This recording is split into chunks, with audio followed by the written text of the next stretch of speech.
Cette semaine, nous avons eu l'occasion de discuter le rôle de la foi en Akadosh Baruch Hu. Malgré le fait que nous devons faire ce qu'on a à faire, mais il faut toujours savoir que finalement tout dépend de la bénédiction divine de Dieu et les résultats dépendent de lui. Apparemment, le Baal Shem Tov aussi, il avait besoin d'une leçon dans ce concept de Bitachon. Vous voulez savoir quelle était la leçon? Dans quelques instants. D'abord, disons le chapitre 100 pour remercier Akadosh Baruch Hu pour tout ce qu'il nous fait. Tout le bien dévoilé, ainsi que le bien caché. Mais nous le demandons, Ribbon Shalom, fais-nous déjà le bien dévoilé. Et qu'est-ce qu'il y a de plus agréable, de plus attendu que la délivrance avec Mashiach? Mizmor le Soida. Ori la denoi kol harativ de sa denoi bisim chubay le fana benono. De ou ki adenoi hu Elohim, hu asanu. ולא אנחנו עמי וצאן מריסה בו ישור בסוד החצרויסה בסילה הוידו לבחו שמוי כי טוי ואדוני לעולם חסדו ויד דור ודור אמונוסוי. Et, chers amis, la tzedaka. Et voici l'histoire. Un beau jour, le Baal Shem Tov a une révélation divine. Une voix céleste qui lui dit, il faut que tu pars dans tel et tel village pour apprendre ce que c'est Bitachon. La foi.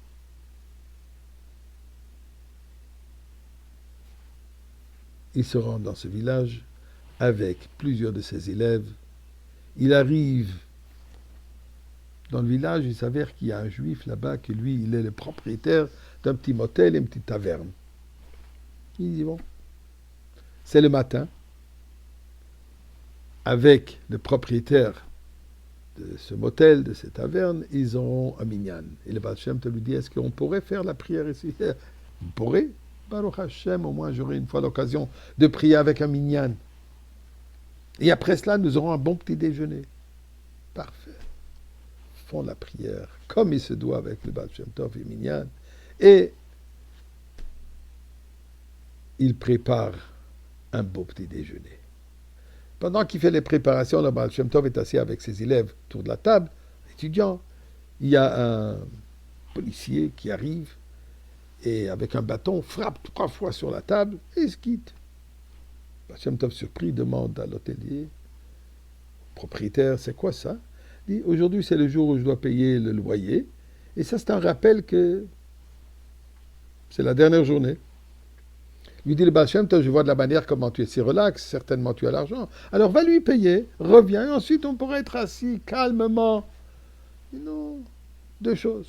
Il y a encore 3 heures avant que je dois lui payer. Pour l'instant, je n'ai pas un rond, mais on va être calme, on va voir. Comment tu vas faire? Dieu est grand. Okay. Il s'assit, 1 heure passe, 1 heure et demie, il revient, frappe encore 3 fois sur la table. Nous, j'ai encore un peu de temps. On verra. 3e fois. Maintenant, c'est le moment d'aller payer, puisque s'il ne paye pas, lui, le baron, il n'a pas de... Il ne donne pas de crédit.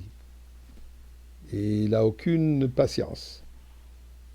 Et certainement pas la miséricorde. Il ne paye pas, prison, le propriétaire et toute sa famille, jusqu'à quelqu'un qui va venir payer le loyer. Alors, le propriétaire dit, j'ai plus le temps, maintenant il faut que j'aille payer. Mais comment tu vas payer? Avec quoi tu vas payer? Dieu est grand. J'ai un chemin à faire. Dieu est grand. Hachem t'avait surpris.